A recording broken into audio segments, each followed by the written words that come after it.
I'm here with Maureen Fable, CEO of First. We've just had a busy day here at the first MySpoke C-Suite Agency Summit here in New York. Thank you so much for agreeing to talk to me now. I know it's been a long day. Thanks for having me. I've been following First, as I mentioned to you earlier, for sort of nearly 20 years, back from obviously the Richard and Mark days, and this is the first time we've got to meet. Yes. So great to meet you in person.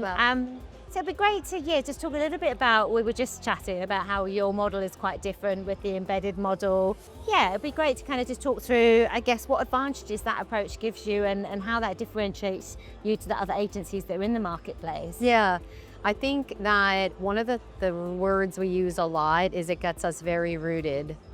We have our team members, they're in there, they're working alongside, and that might now days be remote to a degree too, but nevertheless, regardless of it, you're very entrenched in the business. So it's not just you're working on a project and then you remove, and not that those teams don't also get that, but it's like day in, day out, that they get really immersed in that client, in that brand, in the events they do, and all of that. And I think that it's really proven to be like, we say we get sticky with our clients, yes. But like you're in it, when you do events, you know how the onsite, you're really in it and you're invested in it. Yes. So I think the teams really feel really invested in that client, but then the clients really truly feel like there's not a differential. I mean, there's the legalities of the differentials of the employment, but they feel that the First team is an extension of their team. Like that's a big part of it.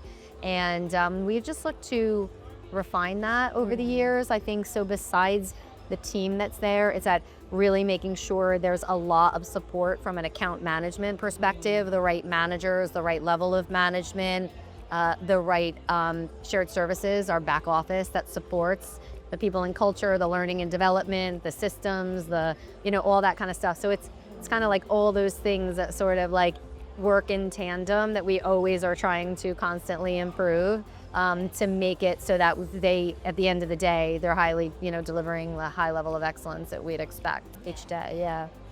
Obviously, you were on stage earlier talking about the acquisition by Encore.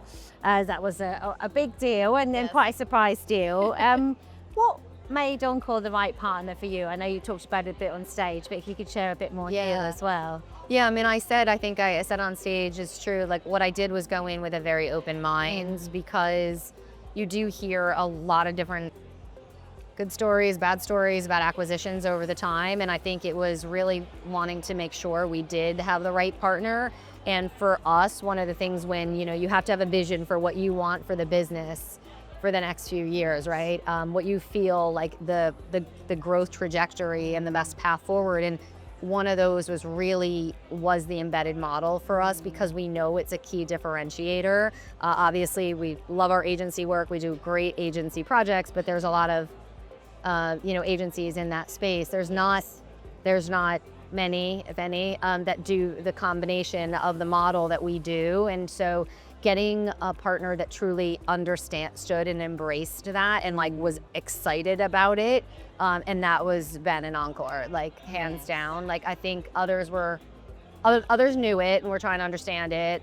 Some were like, really about the agency business. It was very interesting. So like they kind of like, early on started standing out with that. And then obviously then you start getting more under the hood on like, the culture and how they approach things and, that kind of thing. And all of that just really was like, was clicking for us. Yeah.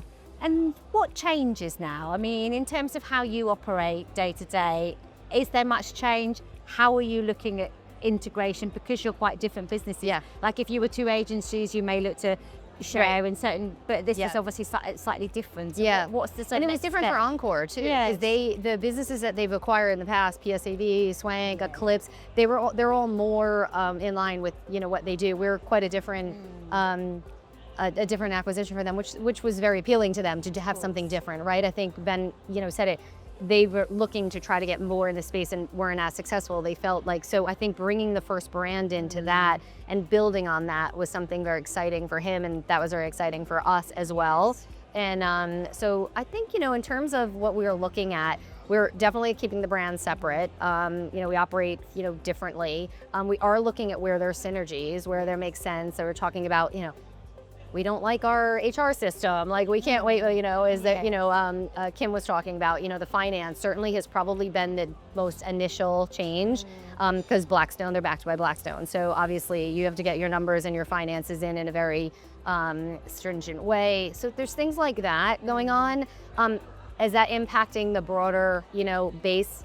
Not really, I would say. I think from like the client teams and what they're doing and delivering, no sort of impact. We're about 6 months in on that side of it. It's more like, could we integrate? Where can we make this easier? Let's start looking. So there's a lot of discovery still going on. Yeah, and I guess it gives you that a broader service offering that you could then branch out with your clients as well. I think then beyond that, we have built first on a strictly referral basis. We have not had an outbound sales strategy. We haven't, and it was like, what could we do if we had that? And Encore is very out there. I mean, look at all the venues, look at all the every day and the properties that they do work in, they see all that is going on. So that was extremely exciting for us, like that we could get doors open for us, opportunities that we wouldn't have had those connections. And they're already doing that, from kind of day one. There's a lot of founders, owners out there probably still looking to sell. Like, what would your advice be? What's your biggest lesson you've learned through this process, and what would you advise people to think about before they go into the process of getting ready to sell and selling? Yeah, I would say that just as much as you're getting the preparations of the finances and your data and all your information, get your personal mindset in play too. Like, be prepared and know that it means a big change for you. Yes. And be sure that you're ready for that. I was definitely literally we had this timing in mind for a while. And like I said, if it didn't work and that was okay too. But I think I was very mentally got myself very ready. And I think the other shareholders, as part of First, we were all mentally ready. It was the right time. And that's super, super important. And that's not a flip of a switch. That's a continuous working on yourself and developing that. And it's constantly about what can you continue to do to contribute, to having the business, live on, because that's the intent. Well beyond when I'm, not around, that's the intent. So, yeah. We've talked a lot about culture today as well, and I'm interested in, I guess, how you maintain that strong culture within First when you have, teams that are embedded within clients. Yeah, that's just talking real.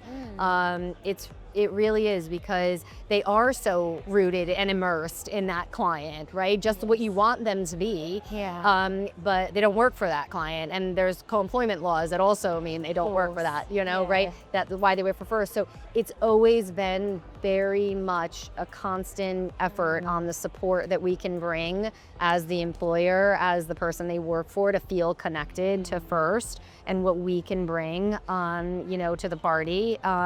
And that's not just, like I said, so those account management, we really invest in great managers and training for managers. We really invest in a really supportive back office that supports them, multiple layers. And then just hire really great people that they make friends and they're good colleagues, and they know that that's part of the First fam. So their team. Yeah, they got their people, and we stay in jobs because you like the people that you're surrounded with, and there's a camaraderie there. And so it is just something that we just always have to work on. It really is. That'll never not be a challenge. I wish we could solve that one completely, but there's no secret sauce. Definitely. Yeah. What inspires you after being in this industry for so long? Where do you get your inspiration? I feel like I get so much inspiration from the teams, people. But then, just any people you surround yourself, whether that's clients that teach you, now I'm, obviously talking more readily with Ben at Encore, and he super smart, comes at things different, love that, really interesting. I'm meeting people, other different people. If your mind is an absorption, I just think that there's so much you can take in, and then it's just a matter of like, you know, the ideas and then how you're distilling them and moving that forward. I don't know, you're just constantly learning. So. And looking ahead, I guess what excites you most about how events and experiential are evolving? I mean, it is a very, very interesting time. I mean, it's kind of like now I'm like, you know, we're having our day. Like it is that golden age? We're having our day. I mean, I'm dating myself when I think back. People be like, "You're in events? Like, what is that?" Like, you know. But I think it's like that. There is, you know, and you know, the PE interest that has been clearly in all the activity that's been going on. Obviously, with everything with AI and technology, and a lot of, you know, jobs that are going to be non-existent. Everyone is clear that the human interaction in live events is going to continue to, you know, obviously scale and grow. So I think we have it's an exciting time. I think it's just a really exciting time. So I'm happy we're all having our day. Yeah, me too. Me too. Finally. Yeah. Well, thank you so much. Thank you For joining us today so and much, for speaking. It's been great. That's been great. Thank you so much. Pleasure.